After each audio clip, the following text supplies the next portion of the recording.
Let me begin with something that may challenge you. You don't actually need to manifest anything. Not money, not love, not success, not healing. In fact, the harder you try to manifest, the more techniques you apply, the more effort you pour into making it happen, the more distant it often becomes. And if that sentence creates discomfort inside you, if you feel the urge to argue with it, to correct it, to mentally defend what you've learned, that's not a bad sign. That's awareness knocking. Because resistance is never random.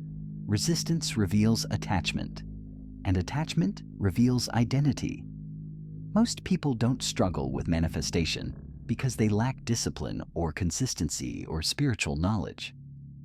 They struggle because they are attempting to receive something from the identity of someone who believes they are still missing it.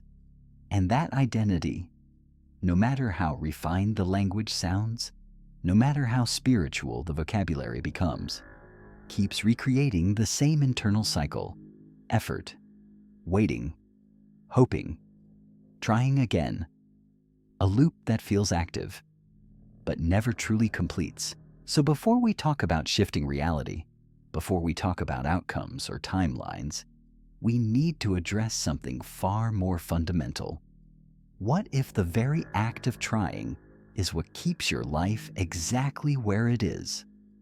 Effort feels respectable. Effort feels mature.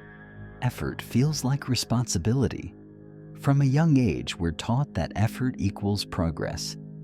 So naturally, we carry that belief into spirituality as well. But here's the contradiction most people never examine. Effort that originates from lack still communicates lack. When you say, "I'm trying to attract abundance," your nervous system hears, "I am someone who does not yet have abundance." When you say, "I'm healing myself," the underlying signal becomes, "I am currently broken." This isn't about wording, it's about identity. The subconscious mind doesn't respond to what you hope for. It responds to what you assume is true about you. And the assumption beneath effort-based spirituality is almost always, not yet, not there yet, not enough yet, not safe yet, not whole yet. That's the trap.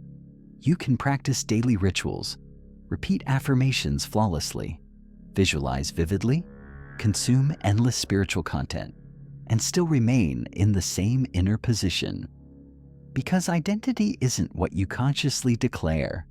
Identity is what feels familiar. It's the emotional default you fall back into when you stop managing yourself. And reality doesn't respond to techniques. It responds to states. That's why some people appear to barely try, and life rearranges itself around them, while others do everything correctly and stay locked in repetition. Not because one deserves more, not because one is chosen, but because consciousness mirrors what you are, not what you're reaching for. One of the most common frustrations people express is this: why is it taking so long? But here's the truth most never consider. Reality is never delayed. It is precise. What feels like waiting is alignment in motion. Reality adjusts itself at the exact pace of your stabilized identity. No faster, no slower. If your nervous system still associates success with pressure, ease won't feel safe yet. If your inner dialogue defaults to uncertainty, certainty won't stick. The mirror isn't refusing you. It's maintaining coherence. Imagine handing a powerful result to an identity that doesn't recognize itself as capable of holding it. The outcome wouldn't feel like fulfillment. It would feel destabilizing.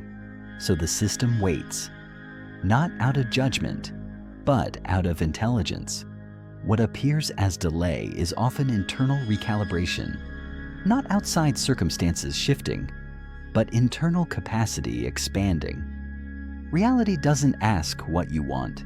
It asks something far more revealing. What state can you remain in without effort, without tension, without collapse? That state is where outcomes stabilize. Here's a truth that challenges most spiritual conditioning.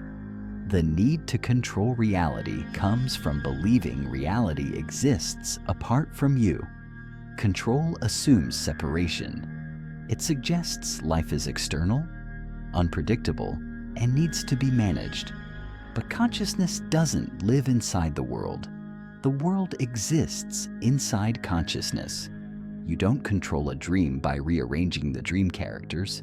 You wake up, and when you do, the dream reorganizes on its own. Force is friction. Friction is resistance. Resistance signals misalignment. That's why pushing outcomes rarely works. The harder you grip, the more unstable things become. Not because you're doing it wrong, but because gripping itself is the message of separation. True authorities. This is the point where most people turn back. Not because they don't want it badly enough, not because they lack discipline or faith, but because they misinterpret stillness. They step into a new state. Their nervous system quiets. Their thoughts soften. For the first time in a long time, they feel centered, certain, present, and then nothing happens. The same conversations repeat. The same numbers stare back at them. The same patterns circle like they always have, and doubt begins its subtle work. Maybe this isn't real. Maybe I misunderstood. Maybe it works for others, just not me. But here is the part no one prepares you for.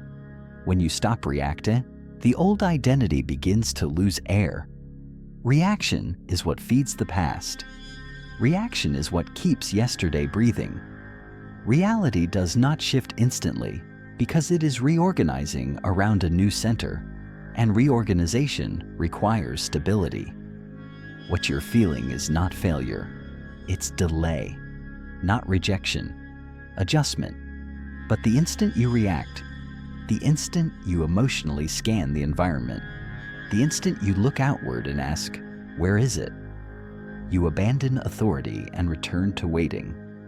Reaction says, "I don't trust myself yet." And the need for reassurance belongs to the former self. Non-reaction is not indifference. It is command. It is the silent refusal to let appearances define identity. To remain unchanged while reality rearranges itself is not weakness. It is precision. One of the most persistent illusions on this planet is the idea that life selects people, that some are picked and others are overlooked, that abundance, love, fulfillment are rewards granted by chance, but life doesn't choose. Life mirrors. The moment you believe you must be chosen, you enter a posture of waiting, and waiting places you beneath life. Waiting assumes, something outside of me will decide my worth. But the moment you choose the state, life rearranges in response. Because life doesn't answer desire, it answers self-definition. Choice is not effort. It is not action. It is not strategy. Choice is identity selection. Quiet, internal, instant, no explanation required, no confirmation needed. The moment you are the state, the effects begin moving. Not loudly, not all at once, but with certainty. You do not attract what you want. You occupy what you assume yourself to be. True power has nothing to do with intensity. It is not emotion. It is not passion. It is not obsession. True power is stillness. Stillness means you stop negotiating with appearances. You don't argue with what you see. You don't convince yourself. You don't seek reassurance. You remain. And remaining is rare. Most people return to effort because effort feels productive. Effort gives the ego a role. Stillness offers none. At first, it feels empty, unsettling, quiet. But emptiness is not absence. It is capacity. And capacity is where reality responds. Stillness removes urgency. And urgency is the signal of doubt. When urgency dissolves, authority emerges. Now slow everything down. There is nothing to fix, nothing to pursue, nothing to force, only presence, only awareness, only being. You were never meant to manage reality. You were meant to stand as the point reality moves from. Let this settle, not as an idea, but as sensation. Feel the weight drop. I am steady. I am grounded. I am no longer waiting. Not because circumstances shifted, but because I did. This is not affirmation. This is remembrance. And remembrance is the highest form of creation. If this resonates, comment below. I am, not for approval, but as recognition. And if you feel drawn to move beyond techniques, beyond effort, beyond control, subscribe to the second channel. We don't construct there, we remain. Because reality follows consciousness. Delay is alignment, and everything shifts the moment you stop trying and start being.